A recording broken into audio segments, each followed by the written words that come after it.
Date पढ़ना कई बार rhythm पे भी ना ब्रेक लगता है छात्रों के लिए।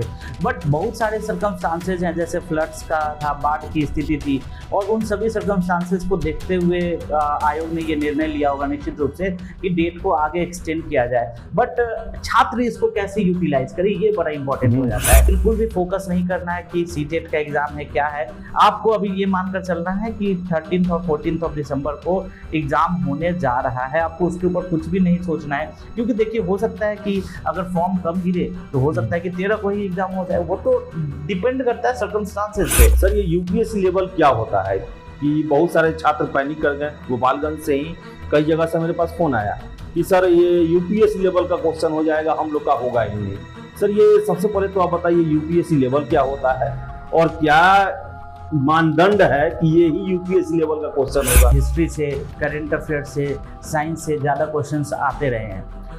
बट कई बार मैंने आपके चैनल के माध्यम से ये सुना है कि इस बार जो क्वेश्चंस का जो नंबर ऑफ क्वेश्चंस है उसमें भी कुछ चेंजेस होने की संभावना है। तो यूपीएससी का स्टैंडर्ड क्या होता है? ऐसा नहीं है कि उसमें कुछ अलग चीज़ होता है। जो आपने सिलेबस को पढ़ा है उसके अंदर कॉन्सेप्चुअल क्लैरिटी होनी चाहिए, पहली बात। दूसरी बात कि हो सकता है कि क्वेश्चन जो होंगे वो स्टेटमेंट बेस्ड होंगे, तो स्टेटमेंट बेस्ड आपके सिलेबस से ही होंगे। ऐसा नहीं है कि वो सिलेबस के बाहर के होंगे। आपको यही मानकर चलना है कि 13 दिसंबर को और 14 दिसंबर को आपका पेपर है। आपको उसके लिए खुद को प्रिपेयर करना है। जितना ज़्यादा से ज़्यादा आप खुद को सेल्फ मोटिवेटेड रखेंगे, निश्चित रूप से आपके सफलता के। नमस्कार, आप देख रहे हैं द बिहार टॉप। मैं हूं आर एस पुरी। आज विजयदशमी है, तो सभी लोगों को, जितने भी व्यूअर हैं हमारे, और खासकर बीपीएससी 70वीं के लिए जो फॉर्म फिलअप कर रहे हैं, तैयारी कर रहे हैं, उन सभी को दशहरा की शुभकामना है। आशा करेंगे कि माँ भगवती आप पर आशीर्वाद बनाए रखे। हमारे साथ जो हैं चंदन प्रिय सर हैं, परफेक्शन आईएएस के डायरेक्टर हैं, शिक्षक हैं, और हम बात करेंगे बीपीएससी 70वीं को लेकर। सबसे पहले तो हम चर्चा करेंगे फॉर्म फिलअप करने को लेकर। इतनी समस्या आ रही है, इतना सारा प्रॉब्लम आ रहा है, और छात्र भी बहुत सारा गलती कर रहे हैं। बता दें आपको कि जितनी बड़ी बहाली है उतना ही समस्या वाला फॉर्म फिलअप करने वाला ये आयोग भी है। तो इसको लेकर भी चर्चा करेंगे। डेट एक्सटेंड हुआ है, उस पर भी बात करेंगे। पढ़ाई के स्ट्रेटजी को लेकर भी बात करेंगे। चंदन सर हैं। सर, सबसे पहले विजयदशमी की शुभकामना आपको। सभी छात्रों को विजयदशमी की हार्दिक शुभकामनाएं। आप सभी लोग पढ़ते रहें और अपने लक्ष्य की प्राप्ति की ओर हमेशा आगे बढ़ें। और इस बार आप लोग, इतना अच्छा सीट है, इतनी अच्छी बहाली है, तो इस बार ऐसा करें, इतना अच्छे से पढ़ें, इस बार निश्चित रूप से सफलता अर्जित कर पाएं। सर, इस बार तो लेकिन फॉर्म भरना भी एक मिशन बन गया है। हम तो शायद ही किसी छात्र का सुन रहे हैं। और आज का बता दें आपको रिपोर्ट, 1,32,000 ही अभी तक फॉर्म फिलअप हो पाए हैं सर। और हजारों कैंडिडेट हैं जिनके साथ समस्या आ रही है। फॉर्म फिलअप ऐसा प्रोसेस, क्या कहेंगे सर आप? देखिए, फॉर्म फिलअप करने में प्रॉब्लम तो आ रही है। मुझे भी कई छात्रों से पता चला कि कई बार अस्थाई पता में एडिट का ऑप्शन नहीं है। पहले तो और भी एडिट का ऑप्शन नहीं था। बट देखिए, ये तो एक प्रोसेस है, आपको इससे गुजरना पड़ेगा। अगर टफ प्रोसेस है तो वो सबके लिए है, तो उस पर बहुत ज़्यादा आपको फोकस नहीं करना है। मैं छात्रों को यही कहना चाहूँगा कि आप जो फॉर्म भर रहे हैं, ये सबसे इम्पॉर्टेंट चरण है, एक सबसे इम्पॉर्टेंट पार्ट है। तो फॉर्म भरते वक्त आपको उतना ही सावधानी बरतना है जितना सावधानी आप प्रिपरेशन के वक्त बरतते हैं। मतलब कि मैं कई बार छात्रों से सुनता हूँ कि साइबर कैफ़े वाले ने ऐसा गलती कर दिया। तो मैं दो ही चीज़ें कहना चाहूँगा, या तो आप खुद से फॉर्म भरें, या अगर खुद से फॉर्म नहीं भरना चाह रहे हैं कि कहीं कोई दिक्कत हो जाए, तो आप साइबर कैफ़े वाले के पास जाकर आप खुद से फॉर्म भरवाएं। कई बार क्या ऐसा हो रहा है कि आप दे देते हैं कि ये सारा सर्टिफिकेट है और वो गलत कर दे रहे हैं। तो ये तो फॉर्म भरना तो सबसे इंपॉर्टेंट चरण है। जब तक आप फॉर्म ही नहीं भरोगे तो क्या एग्जाम दोगे, कैसे एग्जाम दोगे, कैसे आप प्रीलिम्स पास करोगे, क्या होगा? मतलब ये तो सबसे बेसिक चरण है। तो इस पर तो फोकस करना ही पड़ेगा आप सभी को। तो आप लोग थोड़ा, जो आयोग की तरफ से आप लोग छात्र की तरफ से मांग उठा ही रहे हैं कि एडिट के ऑप्शंस दिए जाएं, तो जैसा मुझे लगता भी है कि पहले भी कुछ चेंजेस किए गए हैं, आगे भी इसमें कुछ चेंजेस किए जाएंगे। बट जो छात्र अपनी तरफ से गलती कर रहे हैं, उस गलती को सुधारने का प्रयास करें, या उस गलती को कम से कम करने का प्रयास करें, ताकि आप अभी से लेकर एग्जाम तक एकदम मेंटली आप पीस रहें, मेंटली आप शांत रहें, आपको किसी तरीके का हेजिटेशन ना हो, आप किसी तरीके के प्रॉब्लम में नहीं रहे, मेंटली आपको एक प्रेशर ना हो कि नहीं भाई फॉर्म गलत हो गया तो क्या हो। ठीक है सर, एग्जामिनेशन डेट भी बढ़ा है। 13-14 दिसंबर का पत्र वायरल हुआ, और ये डेट है भी ये। सर, एक डेट बढ़ा तो ये अभी के सिचुएशन में क्या लगता है सर, इससे फ़ायदा होगा या फिर सर एक और सीटेट की बातें चल रही हैं कि 14 दिसंबर को सीटेट हो रहा है एग्ज़ाम, क्या और आगे डेट बढ़ेगा, क्या संभावना लगती है? और सर ये डेट बढ़ना जो है कितना छात्रों के लिए लाभदायक है या इसका कभी कभी साइड इफेक्ट भी होता है? बिल्कुल, ये डेट बढ़ना कई बार रिदम पे भी ना ब्रेक लगता है छात्रों के लिए, बट बहुत सारे सर्कमस्टांसेज हैं, जैसे फ्लड्स का था, बाढ़ की स्थिति थी, और उन सभी सर्कमस्टांसेज को देखते हुए आयोग ने ये निर्णय लिया होगा निश्चित रूप से कि डेट को आगे एक्सटेंड किया जाए। बट छात्र इसको कैसे यूटिलाइज करें, ये बड़ा इंपॉर्टेंट हो जाता है, क्योंकि कई बार क्या होता है कि आप उस पेस के साथ, उस रिदम के साथ पढ़ते हैं कि मुझे 17 नवंबर को एग्ज़ाम देना है, फिर सडनली एग्ज़ाम डेट चेंज हो जाता है, तो होता है कि थोड़ा सा लेथार्जिक हो जाते हैं, थोड़ा सा हमको लगने लगता है कि अच्छा डेट बढ़ गया है, तो उस इंटेंसिटी के साथ नहीं पढ़ पाते हैं। बट आपको वो इंटेंसिटी मेंटेन रखना है। बहुत सारे ऐसे छात्र होंगे जो उस इंटेंसिटी को मेंटेन करके रखेंगे, और कुछ ऐसे छात्र होंगे जो मेंटेन करके नहीं रखेंगे। तो निश्चित रूप से जो उसी कंसिस्टेंसी के साथ पढ़ रहे हैं, उसी नियमितता के साथ पढ़ रहे हैं, वो निश्चित रूप से आगे बढ़ेंगे और उनके सफलता के चांसेस जो होंगे वो बढ़ जाएंगे। तो as a civil services aspirant मुझे लगता नहीं है कि आपको मतलब कंसिस्टेंसी में, अनुशासन में बहुत ज़्यादा कोई प्रॉब्लम होना चाहिए। आप सिविल सर्विसेज की तैयारी कर रहे हैं तो निश्चित रूप से आपको डेट बढ़े नहीं बढ़े, आपको उसी पेस के साथ आगे बढ़ते जाना है और रेगुलरली प्रिपरेशन करते जाना है। एक रही बात कि आगे जो एग्ज़ाम है वो बढ़ने की और संभावना है, तो आपको उस पर बिल्कुल भी फोकस नहीं करना है कि सीटेट का एग्ज़ाम है क्या है। आपको अभी ये मानकर चलना है कि 13 और 14 दिसंबर को एग्ज़ाम होने जा रहा है। आपको उसके ऊपर कुछ भी नहीं सोचना है, क्योंकि देखिए हो सकता है कि अगर फॉर्म कम गिरे तो हो सकता है कि 13 को ही एग्ज़ाम हो जाए, वो तो डिपेंड करता है सर्कमस्टांसेस पे, तो उस पर बहुत ज़्यादा फोकस नहीं करना। आपको यही मानकर चलना है कि 13 दिसंबर और 14 दिसंबर को आपका पेपर है, आपको उसके लिए खुद को प्रिपेयर करना है। जितना ज़्यादा से ज़्यादा आप खुद को सेल्फ मोटिवेटेड रखेंगे, निश्चित रूप से आपके सफलता के चांसेस जो होंगे वो ज़्यादा। सर इस बार बहुत सारे छात्र जो हैं हमको फ़ोन भी कर रहे हैं, पेपर में भी आया था, बीपीएससी के चेयरमैन साहब ने यूपीसी में कहा था कि क्वेश्चन के स्तर सुधारे जाएंगे। अब पेपर में आ रहा है कि 40 से 50% क्वेश्चन जो है यूपीएससी लेवल का होगा। सर ये यूपीएससी लेवल क्या होता है कि बहुत सारे छात्र पैनिक कर गए। गोपालगंज से ही कई जगह से मेरे पास फ़ोन आया कि सर ये यूपीएससी लेवल का क्वेश्चन हो जाएगा, हम लोग का होगा ही नहीं। सर ये सबसे पहले तो आप बताइए यूपीएससी लेवल क्या होता है और क्या मानदंड है कि ये ही यूपीएससी लेवल का क्वेश्चन होगा? अच्छा एक बात बताइए, क्या पहले जो प्रश्न थे वो उनका स्तर थोड़ा ज़्यादा नहीं रहता था क्या? बहुत सारे 69 के पेपर्स में आप देखेंगे कि लगभग 45 ऐसे क्वेश्चंस थे। मैं बिल्कुल एक डेटा के साथ आपको बता रहा हूँ, 45 ऐसे क्वेश्चंस थे जिसमें मैच द फॉलोइंग वाले थे क्वेश्चंस या स्टेटमेंट वाले क्वेश्चंस थे। तो यूपीएससी का स्टैंडर्ड क्या होता है? ऐसा नहीं है कि उसमें कुछ अलग चीज़ होता है। जो आपने सिलेबस को पढ़ा है उसके अंदर कॉन्सेप्चुअल क्लैरिटी होनी चाहिए, पहली बात। दूसरी बात कि हो सकता है कि क्वेश्चंस जो होंगे वो स्टेटमेंट बेस्ड होंगे, तो स्टेटमेंट बेस्ड आपके सिलेबस से ही होंगे, ऐसा नहीं है कि वो सिलेबस के बाहर के होंगे। तीसरी बात कि मैच द फॉलोइंग वाले क्वेश्चंस होंगे।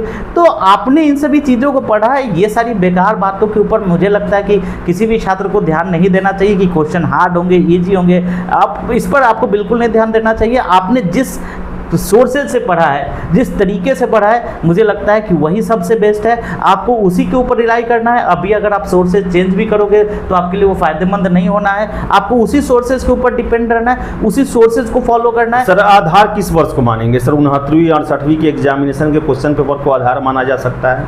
हाँ, उस वाले 69 वाले पेपर्स में आप देखेंगे कि पहले जो 67 के जो पेपर्स थे, ये 67 के पहले के जो पेपर्स थे उसमें वन लाइनर क्वेश्चंस ज़्यादा थे। लेकिन यहाँ पर क्या था कि 45 क्वेश्चन जो थे वो स्टेटमेंट बेस्ड क्वेश्चंस थे, और कुछ वन लाइनर क्वेश्चंस भी ऐसे थे जिनके जो ऑप्शंस थे ना वो टफ थे। तो मिला जुला कर अगर आप देखेंगे तो लगभग 50-60 क्वेश्चंस जो है वो ऐसे क्वेश्चंस थे जिनके लिए कॉन्सेप्चुअल क्लैरिटी की आवश्यकता थी। तो वही कॉन्सेप्चुअल क्लैरिटी फैक्चुअल बेस से हटकर कॉन्सेप्चुअल क्लैरिटी की आवश्यकता होगी, वही क्वेश्चन हो गया, थोड़ा टफ हो गया। फैक्ट बेस्ड क्वेश्चन में भी वही फैक्ट जो रेगुलर पूछे जा रहे हैं, अगर वो नहीं पूछा जाएंगे, नए फैक्ट पूछे जाएंगे तो वो भी आपके लिए टफ हो जाएगा। तो टफ क्वेश्चन ऐसा कुछ होता नहीं है। आपको पता है तो वो आसान है। नहीं पता है, वन लाइनर क्वेश्चन भी टफ नहीं होते क्या? जो अगर आपको वो पता नहीं है तो वो टफ हो गया, वो यूपीएससी टाइप का। वो ये सब कुछ नहीं है, आपको अपने सोर्सेज पे आपको अपने सोर्सेज के ऊपर विश्वास रखना है, ट्रस्ट रखना है, और कंसिस्टेंटली आपको बस पढ़ते जाना है, रिवाइज करते जाना है, इधर उधर की बातें में नहीं आपको फैलना है। बरगलाने वाले लोग 75 तरीके के मिलेंगे, आपको ये सब चीज़ पर फोकस ही नहीं करना है, एकदम अनुशासित रहते हुए अपने रिसोर्स के साथ पढ़ना है बस। 60-62 दिन बचा हुआ है सर, आज से देखा जाए तो क्या कहेंगे सर इतने दिनों में तैयारी? एक बार जो मानिए कि बहुत दिन बाद लोग तैयारी करना शुरू किए होंगे, क्योंकि बहुत सारे ऐसे लोग भी मेरे पास फ़ोन कर रहे हैं जो किसी नौकरी में थे, छोड़ चुके 2 साल 3 साल पहले पढ़ना, लेकिन इतना बड़ा बहाली है, फिर से वो एग्ज़ाम देने आ रहे हैं, फिर से तैयारी करने का सोच रहे हैं। सर 60-62 दिन बचा हुआ है, उन लोगों को, या फिर वैसे स्टूडेंट जो पहली बार भी दे रहे हैं, जो एकाएक सोच रहे हैं कि फॉर्म फिलअप करके एग्ज़ाम देंगे हम, सर 60-62 दिनों में क्या कहेंगे कि आप ज़्यादा से ज़्यादा पढ़ें जिनसे ज़्यादा से ज़्यादा उन्हें फ़ायदा हो सके? देखिए, आपको अगर जो ट्रेडिशंस रहे हैं कि आप देखेंगे कि हिस्ट्री से, करेंट अफेयर से, साइंस से ज़्यादा क्वेश्चंस आते रहे हैं, बट कई बार मैंने आपके चैनल के माध्यम से ये सुना है कि इस बार जो क्वेश्चंस का जो नंबर ऑफ़ क्वेश्चंस है उसमें भी कुछ चेंजेस होने की संभावना है। तो आपको जितने भी जो मेन सब्जेक्ट्स हैं, जैसे करेंट अफेयर्स हो गया, साइंस हो गया, आपको उस पर तो फोकस करना ही करना है। और जो देखिए एकदम से सब कुछ छोड़े हुए हैं, उसमें 2 कैटेगरी के लोग हैं। जैसा कि आपने बोला कि बहुत 2-3 साल से छोड़े हुए हैं, तो उसमें 2 कैटेगरी के लोग हैं। एक ऐसे स्टूडेंट्स हैं जिन्होंने कि पहले बेहतर तरीके से तैयारी करी है, तो उनको बहुत ज़्यादा टाइम नहीं लगेगा, वो कोप अप कर जाएंगे, वो इस रिदम में आ जाएंगे। लेकिन वो ऐसे छात्र जिन्होंने पहले भी वन लाइनर पढ़ा है, अभी अगर आएंगे सीधे कि मुझे बहाली बड़ी है इसीलिए मैं तैयारी करने आया हूँ, तो उनको तो दिक्कत होना है, और उनको दिक्कत होगा ही। ठीक है, अब हाँ, भले उसमें से 100 में से एक आध कोई ऐसे स्टूडेंट्स मिल जाए, exceptions are always there, exceptions हो सकते हैं, बट 99 ऐसे स्टूडेंट्स जो पहले भी वन लाइनर पढ़ते आए हैं, विदाउट कॉन्सेप्चुअल क्लैरिटी पढ़ते हैं, तो उनको दिक्कत होना है। बट जो पहले कॉन्सेप्चुअल क्लैरिटी के साथ पढ़े हैं, अच्छी तरीके से पढ़े हैं, और उन्होंने कुछ दिन छोड़ दिया, 1 साल 2 साल छोड़ दिया, और फिर वो वापस आए, तो उनके लिए बहुत ज़्यादा प्रॉब्लम की बात नहीं है, वो रिदम में आ जाएंगे। और जैसे डेट बढ़ा है उनके लिए तो रामबाण ही है, डेट बढ़ना उन छात्रों के लिए तो एक तरीके से ये रामबाण है, तो उनके लिए तो काफ़ी फायदेमंद साबित होने वाला है। सर रामबाण, लेकिन सर यूट्यूब पर खूब ज़्यादा चल रहा है कि आप इतने किताब पढ़ लें। हमेशा हम चर्चा करेंगे, आपको भले ही ख़राब लगे, लेकिन ये चर्चा करना ज़रूरी है, क्योंकि यूट्यूब आप केवल बीपीएससी सर्च करके देखिए, सैकड़ों वीडियो आता है और सैकड़ों टीचर आते हैं जो कि अलग अलग तरीके से जो है चूरन बेचते हैं। 60 दिन का, 45 दिन का, 70 दिन का, 3 किताब पढ़ लीजिए, मेरा नहीं वीडियो देखिएगा तो नहीं होगा, तरह तरह की बातें चलती हैं। तो एक बार हम फिर से दोहराएंगे, सर से भी कहेंगे कि सर वैसे लोगों से कितना सावधान रहना जरूरी है? वो निश्चित रूप से आपकी सफलता में बाधक है, सीधी सी बात है। आपकी इस तरीके से सफलता नहीं मिलती है। निश्चित रूप से ऐसे कहने वाले लोग 2 ही हो सकते हैं, या तो उन्होंने कभी आज तक पढ़ाई ही नहीं करी है, या उनको सब कुछ पता है और छात्रों को वो बरगलाने का काम करते हैं। पहले भी एक बड़ा मोटिवेशनल कहानी सब सुनाया जाता है। मोटिवेशन तो यहाँ पर दुनिया का सबसे बड़ा स्कैम है मोटिवेशन। सबसे ज़्यादा डिमोटिवेटेड लोग ने सबसे ज़्यादा मोटिवेशन देता है। हाँ, सबसे बड़ा दुनिया का सबसे बड़ा स्कैम है मोटिवेशन। बहुत सारे बड़े बड़े नाम भी आप लोगों ने सुना होगा कि जो जिसको खुदे कुछ नहीं है, एक मोटिवेशन रहता है, वो सबको मोटिवेशन बेचता रहता है। तो मोटिवेशन तो वो मतलब बात ही मत कीजिए। और ये अगर ऐसा कोई भी, मैं वैसे शिक्षकों से भी बोलना चाहूँगा, एक अर्ज है मेरी कि इस तरीके से छात्रों को न बरगलाएं। ठीक है, उससे क्या होता है कि ट्रस्ट टूटता है। एक जो टीचर्स की जो कम्युनिटी है, जो फैकल्टी की कम्युनिटी है, उनके ऊपर ट्रस्ट टूटता है। आप 2, 4, 10, 50 हज़ार 2 लाख कमा भी लेंगे, लेकिन इससे ना फैकल्टीज़ के ऊपर जो ट्रस्ट होता है वो ट्रस्ट ब्रेक होता है। तो ऐसा बिल्कुल भी ना करें, और जो सही चीज़ आप बताएं ना, सही चीज़ बताएं। बोलने के लिए तो ऐसे ऐसे लोग इतने, तो ऐसे ऐसी बातें बोलते हैं कि सुन के भी आपको हंसी लगेगा। ठीक है, कई जगह मैंने देखा कि कुछ लोग बोल रहे हैं कि मैं 18 से SDM बना रहा हूँ। ठीक है, जबकि सीट 200 है, पता नहीं 200 में आज तक 18 हुआ हो नहीं उनके संस्थान से, लेकिन 1800 बनाने का 1800 SDM 200 सीट है, 1800 SDM बना रहे हैं। तो अब तो क्या ही कहा जा सकता है, बोलने वाले लोग तो कुछ भी बोल सकते हैं, बट ये छात्रों के लिए बिल्कुल ही ये एक गलत है। आप सही तरीके से, पहले भी एक बार हम लोग इस पर एक लंबी चर्चा कर चुके हैं, और तो छात्रों ने मुझे बोला भी था कि 90 डेज प्लानर क्या है, मैंने उसके बारे में बताया था कि वो क्वेश्चंस का प्रैक्टिस करने का एक जरिया है। मैंने कभी नहीं बोला कि आप सारा बुक छोड़कर इस क्वेश्चन को बनाओ, आपका सिलेक्शन हो जाएगा। मैंने शुरुआत से ये बोला था, एक शर्त आपने रखा था सर कि जो पढ़े हुए लोग हैं उन्हीं के लिए है, ये मैंने शुरुआत से ही बोला था, और बहुत सारे छात्र लाभान्वित भी हुए। बाद बाकी कोर्स वो मतलब बेकार है कि अब 30 दिन 50 दिन, इस लास्ट टाइम में आप जो नया चीज़ पढ़ सकते हैं, मैं पहले ही बोलते हैं, वो है करंट अफेयर्स, दैट्स इट। उसके अलावा अगर आप कुछ भी नया सब्जेक्ट को नए बुक से पढ़ने जा रहे हैं, अब हिस्ट्री, एक मैं सिंपल एक कैलकुलेशन है, 60 दिन आपने बताया, ठीक है। आप बताइए कि कोई भी एक नोट्स को या बुक को पढ़ने में कोई भी एक सब्जेक्ट का कितना दिन लगेगा? एक अगर किसी का नोट्स है या किसी का बुक है, तो एक बुक को पढ़ने में एटलीस्ट 1 या 2 दिन तो लगेगा। कितने सब्जेक्ट्स हैं? अगर मान लीजिए कि 10 सब्जेक्ट्स भी हम लोग मान के चलते हैं, मतलब 7 अथी होता है, फिर ये हिस्ट्री ज्योग्राफी, हिस्ट्री के भी 3 पार्ट्स हो गए, हाँ, उसमें भी सब पार्ट हो जाएगा सर, करंट भी इतना हो गया, तो मान लेते हैं कि 7 ही है, ठीक है। तो आप अगर खूब आप पढ़ने वाले हैं तो 2 दिन में आप एक बार पढ़ पाएंगे, ठीक है। उसके क्वेश्चंस भी बनाना, और भी बहुत सारी चीज़ें हैं। मुश्किल से मुश्किल आप 2 बार अभी से लेके एग्जाम तक पढ़ पाएंगे। 2 बार आप पढ़ पाएंगे, एग्जाम में जाइएगा, क्वेश्चन आपको सब कुछ देखा हुआ लगेगा, बनेगा नहीं question. Revision is the key, consistency is the key. आप जितना अनुशासित रहेंगे, डिसिप्लिन रहेंगे, जितना आप रिवीजन करेंगे, उतना ज़्यादा आपके सफलता के चांसेस हैं। इसीलिए आप देखोगे कि इस टाइम पे मैं किसी भी छात्र को कुछ भी नया करने का सलाह नहीं देता हूँ। आज से लगभग 20 दिन पहले से मैं अपने छात्रों को बोल रहा हूँ। इनफैक्ट आप देखोगे कि जिनका इस बार पेपर है, उन छात्रों के मैंने क्लासेस वगैरह भी सब कुछ बंद कर दिए कि अभी का टाइम बस सिर्फ रिवीजन का टाइम, सिर्फ रिवीजन का टाइम। आप दूसरा कुछ भी करेंगे तो नहीं होगा, कभी नहीं होगा। तो आप मतलब वो एक चमत्कार ही होगा, तभी आपका सिलेक्शन होगा। तो इसलिए बस आप अपना जो बेसिक तरीका है, उस बेसिक तरीके पे रहें और उस बेसिक तरीके को फॉलो करते रहें, और निश्चित रूप से आपको सफलता मिलेगी।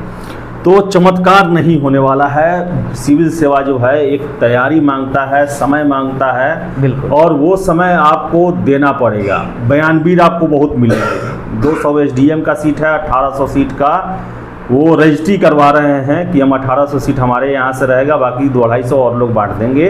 तो बयानवीरों से आपको बच के रहना है। ये बयानवीर जो हैं वो इसी तरह फांसते हैं, और इसमें फंसते कौन हैं?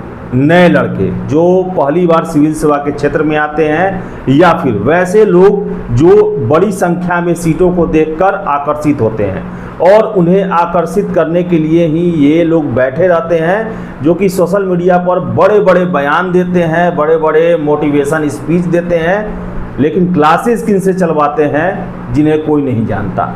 आप उस चेहरे को देखकर पहुंचते हैं क्लास करने के लिए, अपने चेहरे की ब्रांडिंग करवाते हैं पूरे देश भर में, लेकिन जब आप क्लास में पहुंचते हैं एक ऐसा चेहरा आपके सामने रख दिया जाता है जिसके बारे में आप कुछ नहीं जानते हैं, और हो सकता है कि वो जो है आउटडेटेड भी हों, जिनके पढ़ाई या पढ़ने का तरीका आज के समय में प्रासंगिक न हो। तो सबसे पहले अगर आप तैयारी करना चाहते हैं तो सोशल मीडिया पर जो बयानबाजी चल रहा है उस पर न जाएं। जो सिलेबस दिया गया है, क्वेश्चन बैंक है, उसका अध्ययन करें और उसके हिसाब से अपनी स्ट्रेटजी बनाएं कि 60 दिनों में क्या होनी चाहिए। इसके अलावा चंदन सर ने भी कहा, मैं बस यही बोलना चाहूँगा कि टेस्ट बनाएं, जहाँ से भी आप टेस्ट सीरीज बना रहे हैं अभी के समय क्वेश्चंस को रिवाइज करें, टेस्ट बनाएं, और यूपीएससी और यूपीपीसीएस के प्रीवियस ईयर क्वेश्चन जो है, हाँ, यूपीएससी और यूपीपीसीएस के प्रीवियस ईयर क्वेश्चन को बेहतर तरीके से देखें, उसको बार बार पढ़ना है, वो काफ़ी बेनिफिशियल वो बेनिफिशियल होगा। ये सब करें तभी आपका जो है वो पार लगेगा, नहीं तो यूट्यूब पर बहुत ज्ञान देने वाले आएंगे और सारा ज्ञान ये पीटी एग्जाम तक रहेगा। लेकिन आपको पता है कि सिविल सेवक बनने के लिए मेंस और इंटरव्यू भी देना है, और मेंस ही मेन परीक्षा होती है, वहाँ पर ही आपका सारा ज्ञान जो है वो जांचा जाता है। पीटी जो है महज एक शुरुआती ज्ञान के लिए कि आप इस परीक्षा के योग्य हैं कि नहीं, ये जांचने का जो है वो जरिया है। तो फिलहाल इस वीडियो में इतना ही, और आशा करेंगे कि इस विजयदशमी जो है, ये विजयदशमी आपके बेरोजगार जीवन का अंतिम विजयदशमी हो, अगला विजयदशमी आप मनाएं तो अवसर के रूप में मनाएं। तो बहुत बहुत शुभकामनाएं आपको। फिलहाल इस वीडियो में इतना ही। वीडियो पसंद आए लाइक शेयर करें, हमारे चैनल द बिहार टॉप को सब्सक्राइब जरूर कर लें। धन्यवाद।